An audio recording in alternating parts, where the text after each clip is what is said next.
Phineas et Ferb voyage en enfance. Très Bah bien. écoute, je vais te laisser justement t'occuper. T'as déjà regardé? Phineas et Ferb, ouais. Ah Ah bah ouais. écoute, on pourra en parler après. Allez. Même pendant les vacances d'été, il était possible, durant notre enfance, de profiter pleinement de cette... Oui, non. Période. C'était Euh, une période. En regardant des dessins animés à la télévision. Ouais, j'ai cru que j'avais raté quelque chose, mais non, ça va. En effet, il existait un dessin animé capable de cet exploit, car son univers est lui-même basé sur le fait de s'occuper et de s'amuser pendant les vacances d'été. Alors, comme dans la dernière édition, laissez Valentin vous guider dans un nouveau retour en enfance avec une analyse du dessin animé Phineas et Ferb. Faut dans un premier temps parler du dessin animé en lui-même. Phineas et Ferb a été diffusé pour la première fois le 1er février 2008 en France sur la chaîne Disney Channel, puis sur Disney XD et sur M6. Il s'agit d'un dessin animé américain, un genre humoristique créé par Dan Povenmire, je suppose, qui a travaillé pour les Tortues Ninja. C'est les Tortues Ninja qui lui ont fait signer un contrat. D'accord. Les Simpsons et même Bob l'éponge. Incroyable. Ainsi que Jeff Swampy March. Après presque 8 ans de succès, la série se terminera le 12 juin 2015 aux États-Unis avec la diffusion du dernier épisode, et non des moindres, puisqu'elle s'intitule Le dernier jour de l'été, et elle donnera naissance à plusieurs crossovers, des adaptations en jeux vidéo, ainsi que 2 films. Présentation. L'histoire se passe dans une ville fictive de Danville, où 2 demi-frères nommés Phineas Flynn et Ferb Fletcher s'ennuient pendant leurs vacances d'été et cherchent à chaque épisode une façon différente de s'occuper. Pendant les 2 demi-frères possèdent énormément de compétences dans tous les domaines et sont donc capables d'accomplir l'impossible en très peu de temps. Par exemple, dans le premier épisode, ils construisent une montagne russe qui sillonne toute la ville en moins d'une journée. Euh, La famille se compose également de Candice Flynn, qui est une adolescente qui a pour seul objectif d'un jour pouvoir montrer à sa mère les inventions folles de Phineas et Ferb. Qu'est-ce qui l'empêche? Nous le verrons ça un peu plus tard.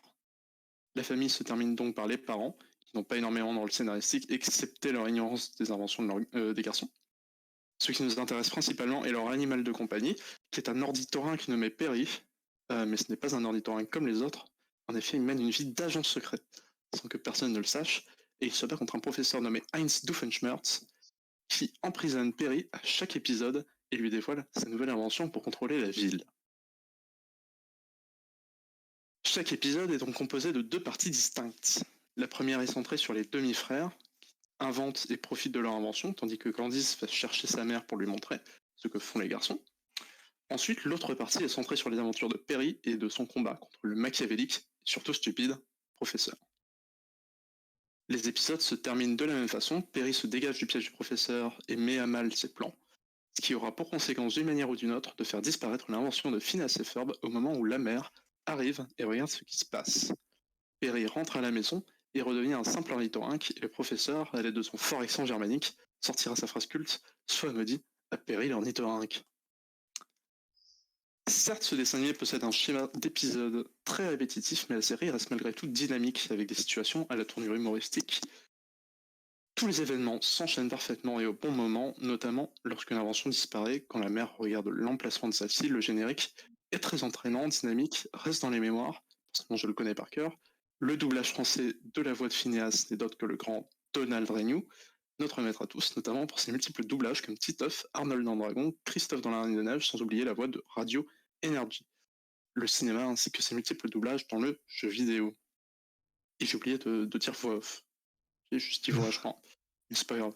Bah, Et l'ambiance respecte bien celle des vacances d'été, de l'amusement, des rebondissements, des journées ensoleillées, des attractions, des vacances à la plage, des journées entre amis, etc. Bref, Phineas et Ferb est un dessin animé original, avec un humour fin, qui sait faire rire les jeunes générations. Une atmosphère énergique et musicale, puisque le dessin animé regorge de chansons différentes, dans certains épisodes, et d'une ambiance estivale. Tout ce que l'on demande d'un dessin animé qui met en avant les valeurs et l'ambiance des vacances d'été d'un écolier. Ah, et Et du ça coup, du toi, t'as figure. jamais Ah. regardé, si j'ai pas de bêtises. En effet, je n'ai jamais regardé. Bah, faut dire, c'était sur une chaîne que je ne Ouais. je ne regardais pas. C'était sur Disney Channel, c'est ça? Disney Channel, ouais. C'est J'avais ça. pas Disney Channel. Phineas et Ferb, c'est quand Tout ce même que je sais, quelques thèmes qui sont assez stylés. c'est que c'est une série dans laquelle un jour, enfin un épisode égale un jour de vacances. Voilà. Et qui leurs Si je dis pas de vacances, elles ne conneries, s'arrêtent jamais. Ouais, Enfin, si sauf pas le de dernier. conneries, elles sont vachement longues les Elles vacances d'été. sont quand même vachement longues, leurs vacances d'été. C'est combien d'épisodes déjà? Allez, je vais vérifier ça vite. C'est combien d'épisodes? Voilà. Eh, c'est C'est vrai que là, c'est t'aurais un pu le dire, là. Attends, c'est où, là? Non, mais après, par contre, c'est, 189 épisodes. combien? 189? J'ai entendu 189. 189 Il épisodes. fait 6 mois leurs vacances. Ah, c'est les vacances d'été les plus longues de l'univers, hein. J'ai Ça dure jamais- plus longtemps que l'été d'ailleurs. Je sais pas comment c'est possible.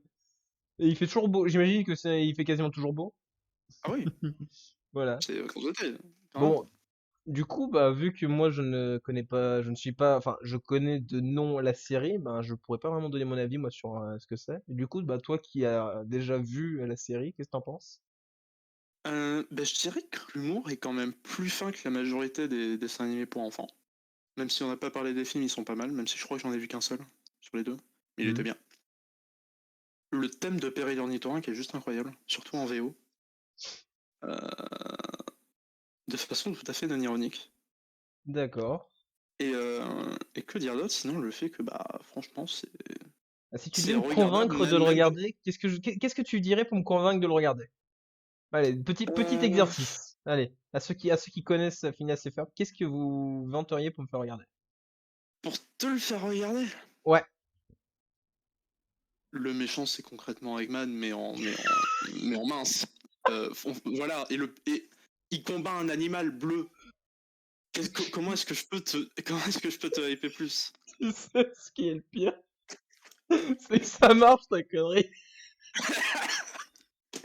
Ah si, j'ai envie de regarder juste pour ça maintenant. Par contre, je suis désolé, mais Perry l'ornithorynque, il est plus proche de classique Sonic que de moderne Sonic. Voilà, je l'ai dit. Euh,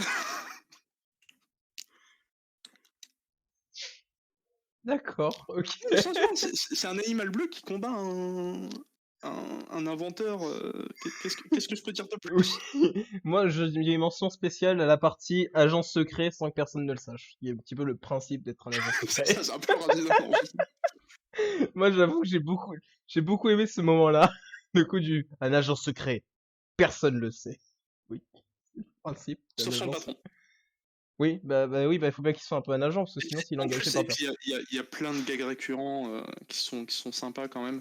Et qui, étonnamment, sont pas, on va dire, ça a beau être des gags récurrents, tu tu t'en lasses pas.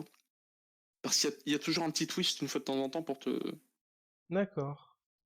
pour te retourner. Il y a des jingles qui sont super sympas et qui parfois sont légèrement modifiés aussi, et c'est génial. Globalement, D'accord. ouais. Globalement, c'est très sympa, Phineas et Ferb. D'accord, bah tu m'as plus ou moins convaincu, j'avoue. Bon, D'accord. tu t'es arrêté à Sonic, mais c'est... Par contre, je vais être honnête, bon, globalement, quand je regarde un film ou un dessin animé, j'avoue que les chansons, c'est pas mes parties préférées. Voilà. Ah, Il y a de très bonnes musiques. Il y a de il y a très des bonnes fois où ça musiques. passe bien, etc. Mais ça va dépendre un petit peu. Mais je veux dire, c'est bien quand c'est bien amené. Des fois, je veux dire, c'est juste d'un coup, le gars, il avait pas quoi faire, il se dit, vas-y, je le fais en chantant. Je fais, bah non, en fait. Tu vois, ça serait à l'occasion d'un spectacle, etc. Ça se comprend, mais bon. Enfin, bref. On est un petit peu dans ce cas-là où c'est un peu forcé, on va pas se mentir. Ah, ok. Bon, est-ce qu'on en parle de Donald Renew? Notre dieu? Le dieu des voix françaises? Je vais te laisser t'en occuper sur ce coup-là. Je trouve Daniel Renew absolument incroyable dans tout ce qu'il fait. Je vais être honnête. C'est je vais pas dire c'est la voix française 2 parce que c'est la voix française d'absolument tout et n'importe quoi. Tu mets un truc, je suis sûr qu'il est dedans, etc. Enfin si, c'est la voix d'un des jeux les plus incroyables en termes d'histoire, à savoir Detroit Become Human, où je l'interprète Connor, l'androïde envoyé par CyberLife. Enfin bref. Il est exceptionnel dans son travail et bon, voilà. C'est ma petite parenthèse à moi. Mais il est beaucoup dans le côté, enfin non, je vais pas dire il est beaucoup du côté jeu vidéo parce qu'il fait tout. Ça, il fait. Il fait tout. Et il fait justement des lives lui aussi de son côté dans lesquels il invite d'autres doubleurs français pour pouvoir discuter, revoir par exemple, Intéressant. des films, avoir des anecdotes, etc. Et bien sûr, hein, les rediffs sont sur YouTube pour ceux qui le veulent. Cet homme est génial, il est vraiment doué. Ouais, je suis d'accord. Donald Renew.